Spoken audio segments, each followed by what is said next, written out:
The following opinions are solely those of BoatTEST.com and its test captain.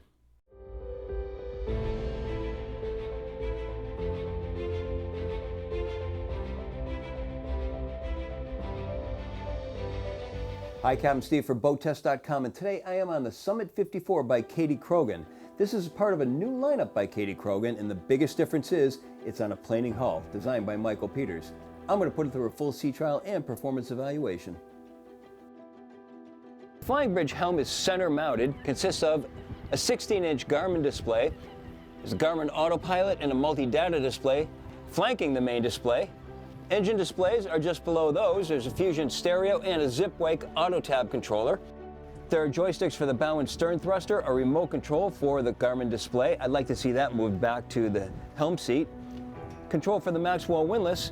The digital engine controls are right next to the joystick. Now this ties in the straight shafts with the bow and stern thrusters, so we get joystick maneuverability, and we also have individual buttons for the bow and stern thruster in addition to the sticks over to the opposite side. Below is a Garmin VHF and then a 20-inch destroyer wheel. The seats are from STID. They're fully adjustable for fore and aft, height, and swiveling. They also recline and have flip-up armrests. One is standard, the second one is optional. The main deck helm is located over to the starboard side, and it consists of a compass mounted on top of the console, directly in line with the helm. The dash is populated with two 16-inch displays, Garmin in this case, but you can get whatever display you want. Two engine displays, Garmin autopilot, multi-data display, and a remote control for the main Garmins up above. This, of course, as with the Flybridge helm, I'd like to see mounted on the armrest. Wiper controls are just ahead, and then the digital engine controls. Right alongside is the joystick that is linking the straight shaft drives with the bow and stern thruster. And notice in this case, we only have the buttons on the side for the bow and stern thrusters, not the joysticks. Just ahead is a remote control for the dockmate system, allowing us to dock the boat from anywhere on board. Bilge pump panel is down below, and then a 20-inch destroyer wheel with a wrapped perimeter. To the port side is a sub panel, giving us a built-in C-zone control station, Fusion stereo, tank control, and our generator controls. I'd like to see these drink holders be a little bit larger. Nav lights are all push-button switches. The horn right alongside, like to see that stand out in red. Of course, my favorite feature is the opening side door. This gives us full access to the starboard side. There's a midship cleat just behind, but mostly I can dock the boat with both the joystick and the digital controls while keeping a full view of the whole starboard side of the boat. Of course, if I'm going to go to the other side of the boat or back into a slip, I can use the dockmate, which allows me to control the boat from anywhere on board. We have excellent visibility through the large windshields, and since it started raining, I got a chance to notice that the wipers cover a wide swath of the available visibility. And of course, we can cover the windows for when we're at the dock. To the starboard side is a 50-amp shore power cord on a Glendenning cord reel. To both the port and starboard quarter, there are hawse holes, and notice to both sides are 12-inch cleats. That'll be seen all the way through this boat, 2 cleats to every hawse hole. The Summit 54 has a symmetrical layout, so there are 19-inch wide side decks to both sides. Bulwarks come up to 26 inches and rails top out at 35. And notice just at the beginning of the side decks, the engine room vents, which are on the inside of the side decks in a protected area, so they're not getting a lot of salt spray. We have protection overhead 7 feet off the deck, and it comes out 23 inches. Now at this point, the bulwarks come up 19 inches and the rails top out at 30. And take a closer look at these rails. They're elongated, so it's much easier to grab hold of them, and I cannot even see a weld here. That is just perfect work. Continuing forward, another hawse hole with the 2 cleats, one forward and one aft, and that leads us to the ground tackle. And notice this is on an elevated platform, 18 inches total off the deck.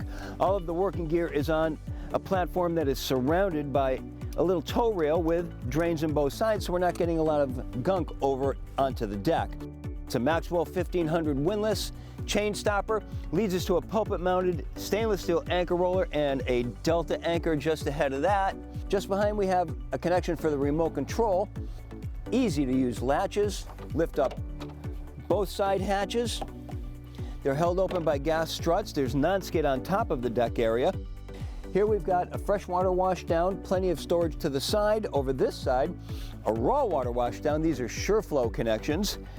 Easy storage for the fenders, and 300 feet of all-chain anchor road. Now the engine room is accessed from a hatch right in the cockpit deck. Notice how when we open it up, there's a convenient grab handle right alongside. Of course, the focal point of this engine room being the two QSB 6.7 542 horsepower engines. They're 16 inches apart at the closest point right here at the seawater strainers. Those are, of course, nicely positioned so we can have easy changeouts. And in the event of an emergency, it's nice that plugs are supplied, wooden plugs. Now, to both sides of me, fuel tanks, 375 gallons each. These are independent of each other, and I like that idea because a problem with one doesn't translate into a problem with the other. They are not self-leveling, but there is a transfer pump if we want to move fuel from one to the other. Notice at the back of the engines, they're turning straight shafts, 2¼ inch stainless steel. The average headroom height, 4 feet 10 inches. There's easy access to the outboard side of both of these engines. To the starboard side is all of the Dometic air conditioning and heating equipment. Of course, we have a fixed firefighting system. Over to the port hand side, hot water heater and expansion tanks. I also like that there are huge access ports to the backside of both of these tanks. At the aft bulkhead are the fuel filters for the generator, which is in the lazarette. We'll see that in a moment. And the battery switches are right alongside. Midship to the starboard side are the fuel fills. It's an open design. Port and starboard tank both get filled from this location. There are vents just above and a spill box below that has the drain plugged, and we can just open it up when we want to empty it out, if we have a spill. Right behind the engine compartment is the lazarette storage. Let's take a look in there. We can certainly provide ourselves with more room by just pulling the pins off the ladder and removing that. We can now see the 12 kW generator just to the starboard side. Steering gear is easily accessible to the stern. We can also see the thruster right in the center of the transom. When it came time to get underway, I got a good feel for the responsiveness of the Summit 54 in close quarters. First, I started just maneuvering on the engines alone and found no hesitation or lag in the responsiveness. When transitioning to the joystick and thrusters, it was even more responsive.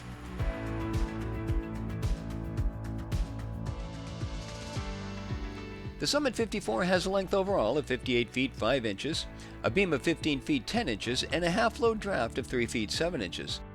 With an empty weight of 52,995 pounds, 3/4 fuel, and 3 people on board, we had an estimated test weight of 58,007 pounds. With the twin 542 horsepower Cummins QSB 6.7s turning 26 by 28 4-bladed props on straight shafts and run up to 3,300 RPM, the 54 topped out at 23.5 knots. Now, this was with the boat heavily laden. At half load, the team at Kadey-Krogen achieved 3,350 RPM and 25.2 knots. There's no real best cruise as the range opens up fairly linearly as the throttle is reduced. That said, based on her waterline length, she has a top displacement speed of 9.3 knots with a 606.8 nautical mile range. Drop her down to 7.5 knots and the range opens up to over 1,231 nautical miles. But this is a planing hull, and with the throttles pinned, we reach planing speed in an average 7 seconds and continue through 20 miles per hour in 10.4. In turns, she'll initiate the turn with a lean into the turn and then levels out for the completion of it. At roughly 18 knots, she'll complete a hard over 180-degree turn in 15 seconds.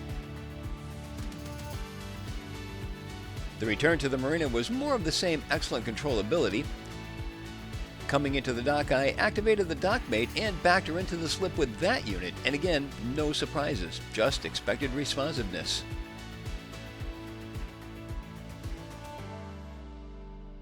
It's really interesting to see a boat with planing capabilities made by Kadey-Krogen, but they really managed to pull it off, and in nice style.